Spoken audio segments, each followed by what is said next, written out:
सारसागो TV नेले कान आजमे कान सानाम को के सागुन दारामिन बाडा जो बना इनके सुब्रा मुनु आसो इन सानाम को नापाय के मेना बना आ नापाय रे बन ताहे को मा नितो दो बना जमा कुकुली रिपोर्ट देलायन खान आजम को लेगे बन कुकुली रिपोर्ट नेसा उच्च माध्यमिक परीक्षा 2021 रे अडी नापाय किन रेजाल्ट लकात मई तकिन साव कुकली रोपड़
आदिवासी सान्ताड़ सावता रेना पाहिल जहाँ कथा तहें कना मई तको दो बिटे तको दो चेद लगी स्कूलम कोल को उनको दो एटा ओड़ा चला हुई तको एटा ओड़ा चलाव कते उनको दो डाडू घंटा है तको सेंगेल चूल्हा ओंग हुई तको अदो ओनाते उनको दो स्कूल बांग कोल केते इसिन आरो कमी गे उनको दो सेणाव को लगती हुई कना मेनखान ओना लई साथे हाने आदि पाहिल जुग खन आबोरेन मई बिटी तको जे नुकुआ हो प्रतिभा हेना तको नुकुआ हो आयमा गुण हेना तको ओना दको उदु सदर कदा हाने फुले जानो खन एतहब कते लेताड़ गे आर नय तबन नेलेट को झारखंड रेन राज्यपाल हो सान्ताड़ तिलई होई कते पुरेव के आई झारखंड पश्चिमबंग ᱟᱨ ᱱᱚᱛᱮ ᱩᱲᱤᱥᱥᱟ ᱨᱮ ᱛᱤᱨᱞᱟᱹ ᱠᱚ ᱥᱟᱱᱛᱟᱲ ᱛᱤᱨᱞᱟᱹ ᱠᱚ ᱧᱮᱞᱚᱜ ᱠᱟᱱᱟ ᱩᱱᱠᱩ ᱢᱚᱱᱛᱨᱤᱛᱛᱚ ᱠᱚ ᱪᱟᱞᱟᱣ ᱫᱟᱲᱮᱭᱟᱜ ᱠᱟᱱᱟ ᱚᱱᱠᱟᱜᱮ ᱚᱞᱚᱜ ᱯᱟᱲᱦᱟᱣ ᱠᱷᱮᱛᱨᱚ ᱨᱮᱦᱚᱸ ᱱᱤᱛᱚᱜ ᱥᱟᱱᱛᱟᱲ ᱢᱟᱹᱭ ᱵᱤᱴᱤ ᱛᱟᱠᱚ ᱱᱤᱛᱚᱜ ᱰᱟᱠᱛᱟᱨ ᱠᱚ ᱯᱟᱲᱦᱟᱜ ᱠᱟᱱ ᱛᱟᱵᱚᱱᱟ ᱤᱧᱡᱤᱱᱤᱭᱟᱨ ᱠᱚ ᱯᱟᱲᱦᱟᱜ ᱠᱟᱱ ᱛᱟᱵᱚᱱᱟ ᱱᱤᱛᱚᱜ ᱥᱟᱭᱮᱱᱴᱤᱥᱴ ᱠᱚ ᱦᱩᱭᱩᱜ ᱠᱟᱱᱟ ᱚᱱᱠᱟᱜᱮ ᱟᱨᱦᱚᱸ ᱟᱹᱰᱤ ᱜᱚᱴᱟᱝ ᱴᱷᱟᱶ ᱠᱚᱨᱮ ᱱᱟᱯᱟᱭ ᱱᱟᱯᱟᱭ ᱠᱚ ᱪᱟᱹᱠᱨᱤ ᱠᱟᱱ ᱛᱟᱵᱚᱱᱟ ᱵᱤᱥᱮᱥ ᱠᱚ ᱠᱳᱣᱟᱞᱤᱯᱷᱟᱭᱮᱫ ᱛᱟᱵᱚᱱᱟ ᱠᱚ ᱱᱮᱥ ᱦᱚᱸ ᱡᱟᱦᱟᱸᱭ ᱩच्ᱪᱚ ᱢᱟᱫᱽᱫᱷᱚᱢᱤᱠ ᱯᱚᱥᱪᱤᱢ ᱵᱚᱝᱜᱚ ᱨᱮᱱᱟᱜ ᱡᱟᱦᱟᱸ ᱩच्ᱪᱚ ᱢᱟᱫᱽᱫᱷᱚᱢᱤक ᱯᱚᱨᱤᱠᱷᱟ ᱦᱩᱭᱮᱱ 2021 साल रे ऑंडे हाँ बारिया मई बिटी तकिन अड़ी नापाय अर्जो किन कराव कदा उनकिन संगे तेहिन दोबन गालमारावबन उपरुमोगबन उनकिन मई बिटी तकिन दो मिद हड़ दो एसटी रैंक रे फर्स्ट गान तबना एवं जेनारेल रैंक रे सम्भवत उनी दो 11 से 11 हुई कना आर मिटा मई बिटी दो उनी एसटी रैंक रे बाकुड़ा रेन कान गे किन बना हड़ मिटान दो सेकेंड कान तबना एसटी रैंक रे आर सम्भवत जेनारेल रैंक रे उनी दो 15 से 15 हुई तो उनकिन संगे तेज बन गालमाराबन संगे उनकिना जीवन कथा बन आंजमा चिक पढ़ा साथ आकोरेन गोगो तक बाबा तक संगे बन गालमारा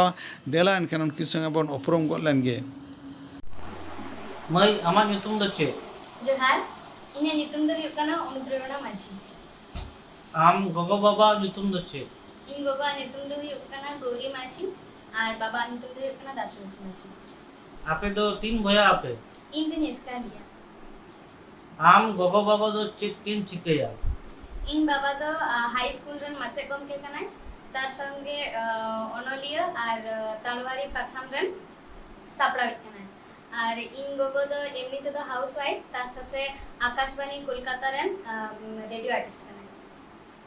आपेया आतु दिसम ओड़ा दो ओकारे आले आतो दिसम दो हुयुग कना पुरुलिया जिला रेना रघुनाथपुर थाना रेना मिटे हुडिंग हुडिंग आतो दिगादिला नेतार दो ओकारे पे ताहेना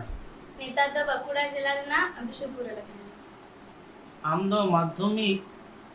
और उच्च माध्यमिक दो ओकारे पढ़ावा कना इन दो माध्यमिक दो Bishnupur Shivada centre girls high school रे और उच्च माध्यमिक दो बाकुड़ा बंग विद्यालय रे पढ़ा 2 अगस्त 2021 बाकुड़ा रविंद्र भवन रे चेद रेनांग सरहाव से संबर्धना को एमाद मेया उच्च माध्यमिक 2021 रे इना एसटी रैंक हुई कान तिना 1 ओना रेना संबर्धना हुई लेना रविंद्र भवन रे बाकुड़ा नगर रेगे सार्कास मैदान रे एमन मिटन पार्सल नाम कदिया जहाँ दो अब एसटी मध्य सेकेंड कनाय उच्च माध्यमिक रे तो उनी ठन खन के थई बन आजमा चलका हुए पढ़ाव लेदाय माने चेक का तीना टाइम एमा कान थन पढ़ाव रे ओने ने के थई बन कुलिया तो चलो बन कटी बन आजम लेगुने मोचा खन गे ᱧᱩᱛᱩᱢ ᱫᱚ ᱤᱧᱟᱹᱜ ᱧᱩᱛᱩᱢ ᱥᱩᱪᱤᱥᱢᱤᱛᱟ ᱥᱚᱨᱮᱱ बाबा ᱧᱩᱛᱩᱢ मा ᱧᱩᱛᱩᱢ और आतो दिसोम का खन पे हेज का नोडे बाकुड़ा रे ᱤᱧᱟᱹᱜ ᱵᱟᱵᱟᱣᱟᱜ ᱧᱩᱛᱩᱢ ᱰᱚᱠᱴᱚᱨ ᱵᱤᱨᱮᱱᱫᱨᱚᱱᱟᱛᱷ ᱥᱚᱨᱮᱱ ᱟᱨ ᱤᱧᱟᱹᱜ ᱜᱚᱜᱚᱣᱟᱜ ᱧᱩᱛᱩᱢ ᱰᱚᱠᱴᱚᱨ ᱚᱞᱚᱠᱟ ᱥᱚᱨᱮᱱ ᱟᱨ ᱟᱛᱳ ᱫᱤᱥᱚᱢ ᱫᱚ ᱜᱟᱰᱨᱟ ᱨᱟᱱᱤᱵᱟᱸᱫᱷ नवा जे नुनो मिटांग भागे रिजल्ट नुनो मेधा माने एसटी मध्य सेकेंड दाम हामेट कदा तीना घंटा टाइम एमा कान तन पढ़ाव रे से ओना छाड़ा आरो चेद को माने मेना ओना छाड़ा आरो चेद कुसिया पढ़ाव बादे 12-13 घंटा खन पढ़ाई थी और इन गल्पेर बई पढ़ाओ बेसी खुशी बुझा और ओना साथे बाहा बागान बनाव रेना हो शौक मिना तिना 2 अगस्त 2021 माहित बाकुड़ा जिला रेना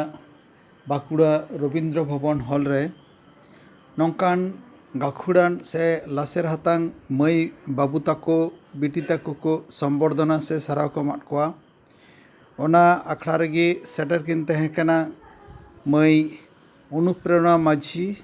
और मई सुचिस्मिता सोरेन उनकिन ओडे संबर्धना को एमाद किना साथे आरहों आयमा को संबर्धना को एम होइना एटा एटा जहां को रैंकर उनको को आदो ओंडे संबर्धना नाम केते उनकिना ऐकव उनकिन हापेरे चिलेकिन हुयुग लगी एतो बड़ाई कना उनकिन दो बना हड़गे मेडिकल लाइन से डाक्तरी पढ़ा रेना शौक से इच्छे हेना तकिना और उनकिन किन लई का सुचिस्मिताई लई का जे हापेन रेन जहाँ को तायम दाराम बाबू माई तको नौका रिजल्ट जहाँ को कराव इच्छा तकुआ उनको दो नापाय अक्तो नापाय अकजते पढ़ाव हुई तकुआ हारा इन नोआ दो 30 हो मने बांग दोहो हुआ और आजे बाजे अक्तो बांग नष्ट केते मिटांग टारगेट आते पढ़ाव हुआ मेनते सुचिस्मिताय मने का और मई अनुप्रेरणा माझी चेद आस कान ताबोना चेद कोई लई का ताबोना आया सत सापड़ाव आया ओलो पढ़ाव चिकाते सत सापड़ाव कनाय ओना टारगेट चला लगित ते उनी चेद 3 घड़ी पढ़ा कान थेनाय नोंकान आयमा कथा कोगे बाडाय चो कदाकिन बाना हड़गे उनकिना कथा बोन आंजम गद लगे देला पश्चिम बांगला रे नेलो कना माने एसटी अब फेक सर्टिफिकेट दमे को नाम एटा जाति को दमे को नाम छातिक जाति को तो ओना नि चेद मेना फेक एसटी सर्टिफिकेट इदी करते अब एसटी को आदि असुविधा बुझ कान ताबोना ओनाते विभिन्न जायगा रे एसटी को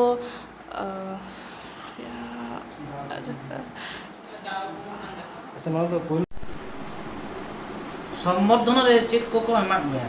संबर्धना रे मानपत्र मेडल मोमेंटो तार साथे लैपटॉप घड़ी कलम और प्राय 50 टी लेकान बई को एम करना आ तार साथे बैग स्कूल बैग को एम करना उच्च माध्यमिक रे 3% और 3 नंबर हुए कान तम इन उच्च माध्यमिक रे तो नंबर हुई कान 489 500 मध्य परसेंटेज दो हुई कान 97.8%। तो माध्यमिक रे तो 3 नंबर रे नाम लेगा माध्यमिक रे तो नाम लीदे 675 700 नंबर मध्य और परसेंटेज दो हुई लान 96.43%। आम जहाँ लेकाम आसले ना उनका नंबर हुए कान तमा से आरहों आशा ताकन तम आशा तो तहे कना आरहों मिल बारिया नंबर ढेर नाम ना तो जहाँ तेरा नंबर नाम कदा ना तो खुशी नौका नापाय रिजल्ट से अर्जो लगी ओका लेकाम पढ़ा कान तहेना पढ़ा बोलते टेक्स्ट बुक पूरा थोरोली पढ़ा थे ना और जहाँ को नोट्स को नामे थे ना उना नोट्स को जतन पढ़ा थे ना और प्रीवियस इयर्स ने क्वेश्चन को जतन नेले थे ना फॉलो नुना मौज रिजल्ट लगी अकय ठेन जस्ती उद्गव से गड़ो सफर एम नाम कदा जतो कोई जस्ती उद्गव दिन नाम कदा इना गोगो और बाबा थे तार साथे स्कूल रेन माचे को और ट्यूशन रेन माचे को ठेन हो जस्ती उद्गव नाम कदा हापेना टारगेट से चेत आते पढ़ाव लगी जम सत सपड़ा कान ताबोना हापेन दिन रे तो मेडिकल लाइन रे चला लगी सत सपड़ा अलो पढ़ाव छाड़ा और चेत को आते अवसर समय को काटाव ताबोना अलो पढ़ाव छाड़ा छवि को आँकावा एने सेरिंग तार साथे अनोड़े को ऑल बड़ाया और जतो को ढेरिंग कुसिया गल्प बई पढ़ाव आम तले बड़ाया माध्यमिक रे हाँ नपायम रिजल्ट ले ताबोना जहाँ बाबू माई तको माध्यमिक से उच्च माध्यमिक लगित को सतक कान ताबोना उनको दिशा काते मिद बार ले ताबोना टेक्स्ट बुक को थोरोली पढ़ा हुआ नोट्स को पूरा पूरी पढ़ा हुआ प्रत्येक दिन रेगुलरली क्वेश्चन प्रैक्टिस हुआ और जदि पे दाड़े खाए भोर से बांखाय नींदर से पे पढ़ा दाड़ा इन दो नींदर से अढ़ाईटा भी पढ़ा कान कना मोट कथा रेगुलरली पढ़ा हुआ और निजेर मध्य मिटे आत्मविश्वास दो हुआ जे इन दो भली रिजल्ट दाड़ा गिद्रे को नापाय डहारते डहा लगी से नापाय अलोक पढ़ाव लगी से नापाय हड़ बेना लगी एंगात को मिटांग अडी मारांग एने मेना अकादा ओनाते को लया एंगाते सिखनत लेनखान गिद्रे होय सिखनतवा ओनाते एंगात दो एकाल सिखनत दरकार गया बाखान गिद्रे दो नापाय सिखनत बाको ᱧᱟᱢᱟ निये बिदल हो ñेलेना नुकिन जहाय मई बिटी तकिन उनका नापाय किन अर्जो किन कराव कदा ओना लगिते एंगात किना बाना हड़ रेन एंगात किना अनुप्रेरण आजगो गौरी माझी उनी हो आयरेन बिटी से आयरेन मई लगित सारा दिन अक्तय एम काय आज बाय पढ़ाव दाड़े का रहा उनी पढ़ा कनाय से बंग नेल कदा उनी जहां पढ़ा कना उना मुखोस साब कदिया उनका के मई सुचिस्मिता सोरेन आज गोगो डॉक्टर अलका सोरेन होम उनका के आयरन मई बेटी लगी सारा घड़ी के उनी नेल कदिया अनुसरण कदिया जे आज चेक लेखा कते उनी मई पढ़ा कानते से बाय पढ़ा कान से ची खोज कना ची बाय खोज कना नौका किन गालमाराव कदा एंगात से आज गोगो तकिन ओना आज गोगो तकिन चित किन लई कदा मांग तेदो बन आंजम गदा डॉक्टर अलका सोरेन कथा ओना तायम दो अनुप्रेरणा आज गोआ कथा गोरी माझी कथा बन आंजमा मई बेटी रन गोगो मेनाया उनी ठेन कटी मिद बार कथा बन आजमा आज उन मिदटां भागे रिजल्ट माने चेक लेका उनको माने फील हुयुग कना फीलिंग दो भागे के फीलिंग हुई कना कारण के पहले खन गे ऑल पढ़ा व्यापार रे तो इंगे जतो किछु देखा सुना है ताले यार जतो माने गाइड को हो इंगे हिमाय कन है और एमनी मा माने ट्यूशन मास्टर को तहन कन है ताले और एमनी कोचिंग ओना को हो माने व्यवस्था होई लेना ताले और नौका रिजल्ट जखन होइना स्वाभाविक के माने अडी रस्के अटकारे आरकी पढ़ा तीन घंटा टाइम माने शुद्ध पढ़ाशोना बादे और माने एटा किछु जफड़ा मेना कि एटा किछु बोलते आया दो एमनी माने गल्प बई ओना को पढ़ाओ कटी शौक मेना ताया और एटा किछु बोलते ड्राइंग हो कटी ये मेना ताया ताले जखन गे समय नामा मोटामुटी पढ़ाओ कते माने शुद्ध पढ़ाओ सब समय तो मने रे मिटांग ये कटी तो माने एंटरटेनमेंट तो दरकार ताहले ओना को माझे मध्य रे कराय तहे एने सेरेंग दो माने एने सेरेंग हो कुछ आ तो पढ़ाशोना ये खातिर ते माने चाप खातिर ते ओना को अच्छा ओना तो पढ़ाशोना चाप थालें का टाइम उडुक हो गोटांग समस्या नाय पाकना ये कना तो अच्छा ठीक है नोडे रोड कताले अडी रस्केले बुझाव केदा आरो हापेन दिन रे रिंके को माने रिजल्ट तबन मा ओनागे आरले खोजो कना इंगे सगुन खबरियो अमर सरेन सार सगुन पाठा खन गिद्रा लगे समय दो उडुक गई तबना उडुक काते गिद्रा पढ़ा को साब हुई तबना चिप कोई पढ़ा दा बाय पढ़ा दा मुखोस तो साब हुई तबना नित कथा ते मेन हुआ आयो तको को साब हुई तबना ये नौका रिजल्ट लगी आमा इनेम दो अकाल बेटी तो कटी समय तो इंगिन पढ़ा कदिया और लट्टू कते तो आज तेगे पढ़ा तहना जहां कोई मुखोस तो इतना ओना को दुरुब दुरुब ही साबे ताय तहना कथार को लिया जहां को दाड़िया उनको तो योतो के को दाड़िया अकवा रोड अकवा पारसी अकवा सावहेड अकवा ओलो पढ़ाओ अकवा खिलोन सनामी को दाड़िया और जहां बाय दाड़िया इ दो चिन हवाय दाड़िया और बांग दाड़िया इन नोआ दो पासेत दो जहां अकिलान को लासेर हतांगा कोआ कथा दो बांग कना उनका बिदल गे तिहिरेन मिद आबोरेन टैलेंट से लासेर हतांग मई अनुप्रेरणा ठेन होंका गे नेल हुई कना मिद से ओल पढ़ाओ मिद से सावेद चर्चा मिद से एने सिरिंग मिद से ठाम ठाम सानताड़ी ते रोड ओका से हबाय तायम कना उनी अनुप्रेरणा ठेन अनुप्रेरणा मई बिटी ठेन मिटांग सिरिंग बुन आंजम गदा अडी नापाय मिटांग सिरिंग अकाद मिया जहां आज मामा गय सेणाव कावदिया ओना सिरिंग रे उनी अनुप्रेरणा बिटी ठेन बन आंजम गदा देला एनखान सानाम को आंजम गद लेगे अनुप्रेरणा मई ओका लकाय सिरिंग अकाद ताबोना बाड़ाय मेना कदा आम दो अडी मौज सिरिंग बाड़ाय ताबोना मिटटांग गान सिरिंग जुदी आंजम खान इन दो ना जस्ती गान सिरिंग दो बन बताया मिटे बरिया सिरिंग दिन बताया तो आलेसना मिटे आलेसना सिकर दिसम रेना मिटे सोराय सिरिंग इन आंजम अपन कना नोआ सिरिंग दे इन दिन मामा को ठिन सला कदा तीरे दो जगा रे दो सोनार पहारा तीरे दो जगा रे दो सोनार पहारा कारा पुंगी डांडा रे दो सड़ी बांधेया सोनार पहारा कारा पुंगी डांडा रे दो सड़ी बांधेया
गिद्रे से मई बिटी तको से बाबू तको अलो पढ़ाव लगित दो एखेन गोगो तको गे एनेम हिना कदा नंका दो बांग बाबा तको हना एनेम मेना कद गया गोगो और बाबा बाना हर जुदी ठीक ठाक बाकिन में लुतर को गिद्रे को ताले खान गिद्रे को दो नापाय अलो पढ़ाव दो बाको सेना दाड़िया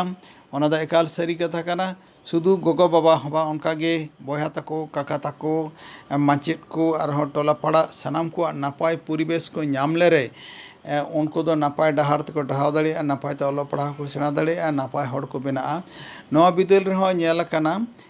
जे मिटांग मई से बिटी से बाबुआ मिटांग नापाय अर्जो लगित ते उनको मिटांग एनेम हिना ओना एनेम ओका लेका होय लगती कना से मिटांग पठुआ ओका लेका पढ़ा उनका की अनुप्रेरणा आज बाबा